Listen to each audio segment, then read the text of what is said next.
Partner of Hemingway and Barnes LLP. Well, Hey. I don't know if he did a great job of pinch hitting for you, because the station manager came to us and was wondering if he could replace the two of us. Exactly.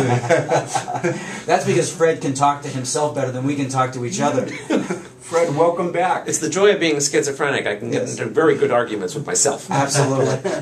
How are things at Hemingway and Barnes these days? Things are great. Things are great. Actually, notwithstanding the headlines and everything like that, we're seeing a lot of activity. We're seeing a lot of growth, strategic partnering, things like that. And part of the thing what I want to talk about today is the M&A side, mergers and acquisitions, and what happens, because we're seeing a lot now of people looking around, the valuations of companies that people are thinking of buying are actually very attractive now, which really makes people think about it. And the cost of capital, that is borrowing funds and the like, is actually very low. It's actually at an all-time historic low, and based on what the Fed's saying, it's going to stay that way for the next 3 years. Unless, of course, Mr. Bernanke is held up on treason charges, as one of the candidates is now attempting to do. If he keeps printing money. Exactly, exactly. We'll pass on the politics for the moment.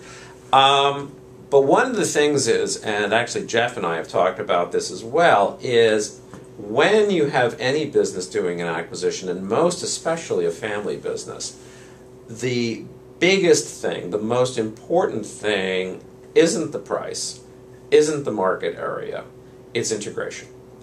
The joke, which we've said again and again, and it's not a joke, it's actually cruel, is that 50% of all mergers fail. Wow. And most of them would say it fails on account of doing integration. Now, Jeff, you added another comment regarding the other 50%. Well, if you went and did a survey of the people inside the company of the other 50%, I bet 50% of those people would say, and it's failing, and we're living in it. Exactly. Is it the cultural change from going from maybe a non-family business to a family business? Or? This is a multi-layer answer. Right, I know. This. I'm just throwing them up as softball. Yeah, I'll take that one. Or in the volleyball thing, that was a good lob. I'll go for the spike now. It actually can be across a number of things. Culture is definitely the case.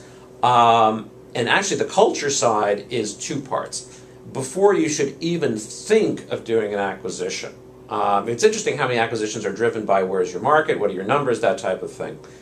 It is critical, especially for a family business, to do a culture check on the company you're thinking of buying. If you don't do the culture check, you are dead. And more people now looking at doing acquisitions basically are saying, do not do one unless you know for a fact that your culture is going to work. I'm doing that.